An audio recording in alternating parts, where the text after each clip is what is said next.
Hey everyone, welcome to Forgemaster Metal Reviews. This is the place where you get the most out of your metal. This is the best albums of March that we missed. There were so many great metal albums in March. It was tough to get to them all. You guys dropped a ton in our comments, and I still think we missed a bunch from March.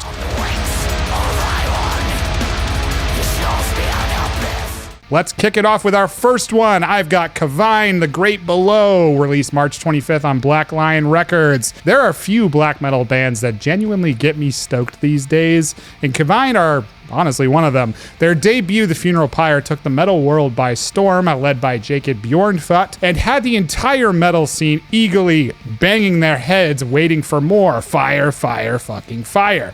The Great Below is beyond all expectations. Sure, this is vicious melodic black metal full of tremolo riffs, but something about this one just sounds more authentic than ever before. Jacob gets one thing right in these compositions, and that's the freaking pacing, man. Every riff and song is carefully constructed and just fun to listen to.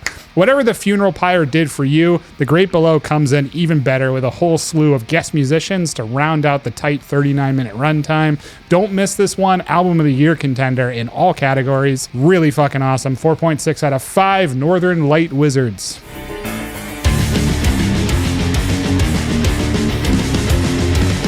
Since the early 2000s, I've been a big fan of Symphony X. I happened to catch them at a small club in Providence circa 2002. They had just released The Odyssey, and man, seeing Michael Romeo like from here to here is just insane, dude. Here we are 20 years later. Oh, that's weird. And Romeo seems to have had the time to focus on his solo project with War of the Worlds Part 2, which was released late March on Inside Out Music. Man, I gotta say that this is one of my favorite albums of the year. It is highly cinematic with insane production, and at times it just almost sounds like a Marvel movie score with like metal riffs.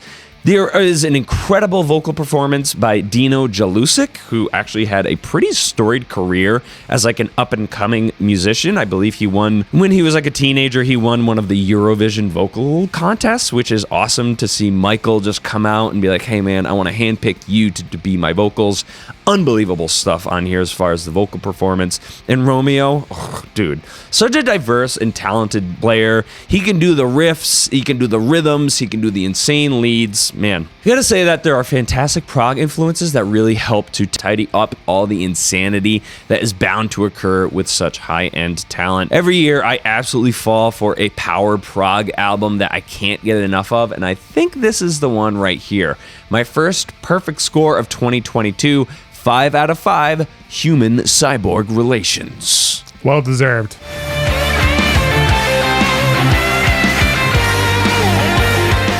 My next pick is Nite, Voices of the Kronian Moon, released March 25th on Season of Mist. Nite are a new band to me, and I can't believe it's taken me this long to discover them. There's something about their traditional metal sound mixed with evil black metal vocals that just plain fucking works, man. Everything on this album is meticulously crafted in the catchy riff domain akin to bands like Iron Maiden and Satan. There's some classic rock vibes that makes things sound extra occult in many places of the record. You know what's funny? I was really looking forward to Abath's new album because of the blackened vocals with classic rock and metal vibes, but Nite completely overshadowed that release and pick for me, I gotta be honest. The production on Voices of the Kronian Moon is superb as well. Everything sounds subtle, spooky, but still nice and weighty in the low end where the energy can keep you interested. If you somehow miss this album, I don't see a lot of people talking about it, to be honest. Spin it. It is fucking amazing. Album of the list year contender for me. 4.8 out of 5 Astral Necromancers.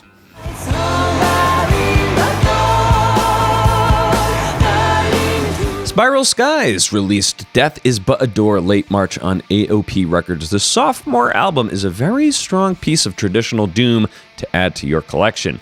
You'll notice that some bands are returning to the split method. This harkens back to the days of analog where you'd have to flip your tape or vinyl to catch the other side of the music. Now, you see, this isn't necessary in 2022, but when they do it, it kind of forces the band to arrange the songs with a little more thought. At least that's how we do it over here. Death Is But a Door is a perfectly paced traditional doom metal album. There are hits all over this record, and with 9 tracks at 43.5 minutes, it's a doom metal album that really doesn't overwhelm. There's tons of catchy licks on here and amazing vocals from Frida. The lo-fi production really helps this band to fit into that trad category without losing the punch that they need. This is my favorite of the year so far in the trad doom category. I really think it's going to be hard to beat. 4.8 out of 5 Portals to the Ether.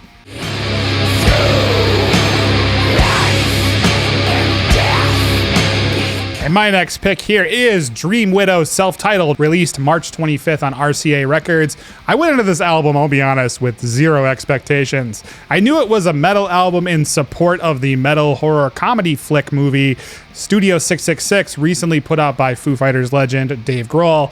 I also thought to myself, Dave Grohl is unbelievably talented, so he probably has some killer tunes on here, and goddamn, Dream Widow is sick.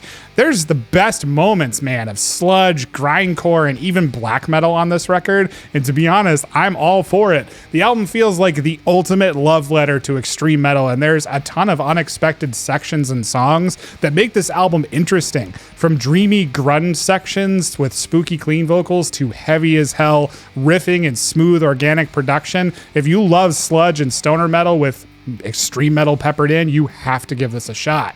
I ended up listening to this album a ton of times, and I feel like it deserves a lot of praise, and a lot of people aren't really talking about it. I couldn't believe some of those harsh vocals were Dave either. Everything is executed so well. Another album that really deserves more attention. Check it out if you haven't. 4 out of 5, Devil Daddies. Absent in Body is more or less a supergroup featuring members of Sepultura, Amenra, and Neurosis. So when a few of our fellow Forgemates insisted that we check out their debut release, Plague God, I gotta say, I was intrigued. My intrigue was suddenly stamped out when I watched one of the videos from the band. It was underwhelming, but it really wasn't until I sat with the whole record that it finally clicked for me.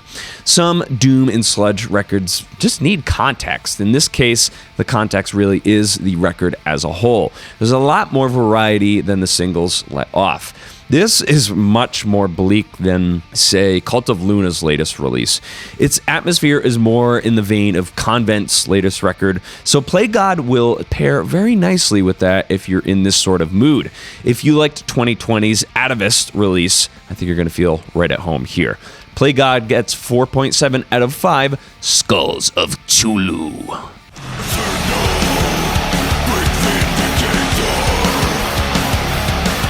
And my last pick here is Grand Harvest, Consummatum Est. Another band I had no previous experience with, but when I saw that their label was Death Doom, I got freaking excited, man. I threw on my headphones, went for a walk in a local cemetery on a somewhat gloomy and rainy day, and man, was this album perfect for the occasion. This is Swedish Death Doom in its finest form. Consummatum Est is their first full-length studio album. Their debut was actually a live record, which is strange, and I think it was more related to COVID, but I think I'm doing the band a bit of disservice labeling them as just Death Doom. If I had to relate their sounds to some bands, I would say there's some Bolt Thrower in there, some Asphyx, but there's even some extreme metal elements that remind me a lot of the black metal gods 1914. They do a fantastic job with pacing on the record. It's just really great all around. My biggest gripe with Death Doom in general is the pacing, and combined with the blackened metal fury that these guys throw with their songs, with the down-tempo death metal riffing, man, this album hits everything that I love. I don't see this record getting enough love on people's lists, honestly. It is easily an album of the year-less contender in the Doom category. 4.5 out of 5, Barren Wasteland Prophets. Last but definitely not least, here is Agathodaimon's The Seven, released mid-March on Napalm Records. I'm more familiar with their older work, mainly the record Chapter 3, so I more or less kind of knew what to expect from this band. When I got from The Seven, certainly surpassed my expectations, because sometimes you just don't know what you're going to get from these 30-year-old bands that have had inconsistent releases. We did an episode a long while back now where we kind of mourned the loss of goth metal, But Agathodaimon is here to prove to us that Gothic-inspired metal can come in many forms. This fusion of goth and black metal suits the band perfectly, mainly because it's kind of been their MO since 1998. Some bands try on old tropes and it sounds very tired.